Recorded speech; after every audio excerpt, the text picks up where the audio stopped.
Welcome. This is part 3 of a series produced by Support Cambridgeshire on data protection. In this video, we are looking at writing your privacy notice. So let's see what we're going to cover. We will start by looking at why you need a privacy notice, then consider where to start. Next, we'll look at the very important content of a privacy notice, and lastly, we'll look at making your privacy notice available to people. So, why is it needed? A privacy notice is a statement that tells someone how and why you will be using their personal data.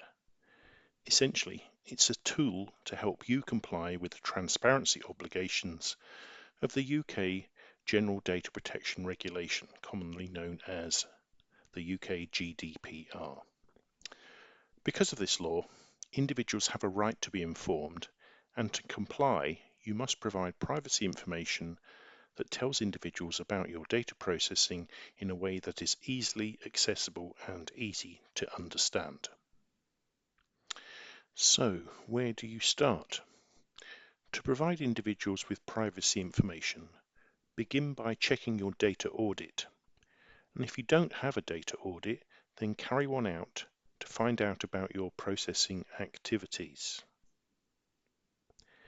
This means looking at each data processing operation in your organization and deciding what you are processing, why you're doing it, where and when, the lawful reason that allows your processing to go ahead, and who the data is shared with, how it is stored, and so on.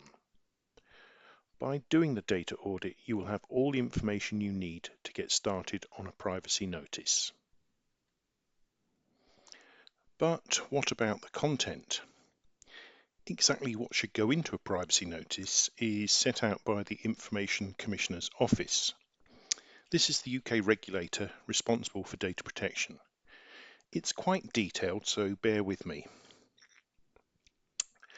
Your privacy notice should include the following: what personal data you use, such as name, address, telephone number, and email addresses, why you use it, in other words, what do you need it for, how you use it,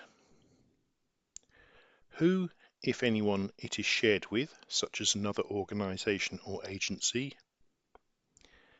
how long you will keep it.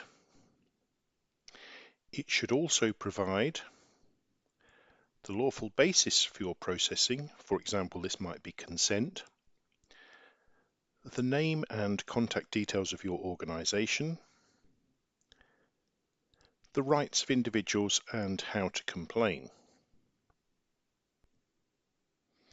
There may also be some other things that should be included, but only if they apply to your processing. These are: if not obtained from the individual, then the source of someone's personal data, your legitimate interests for the processing.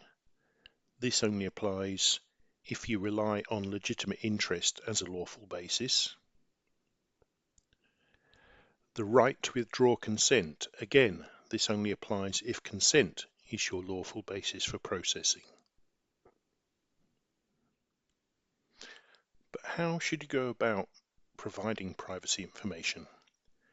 How and when do you make your privacy notice available? Firstly, it must be provided at the time personal data is collected. This means it can be provided in person, or if a link is given, then to a website. But remember, putting your privacy notice on a website is only going to reach those people who look at that particular website. It must also be in a concise, accessible format using plain language, so keep it short and jargon-free. Remember also that you don't have to overwhelm someone with privacy information, so you can make it available in layers or parts to suit your audience.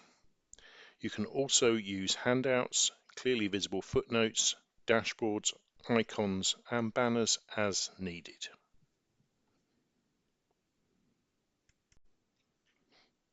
Okay, so let me just sum up.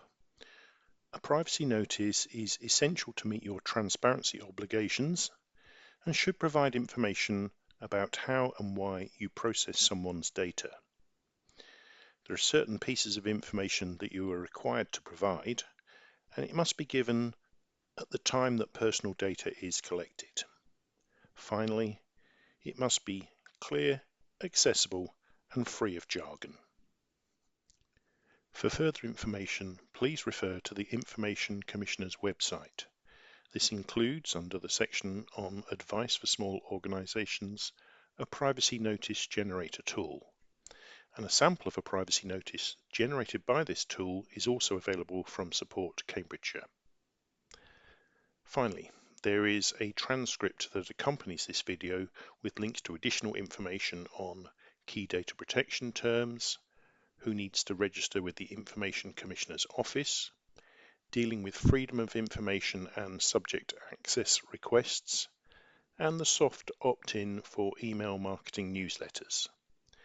And that is the end of this video, so thank you for watching.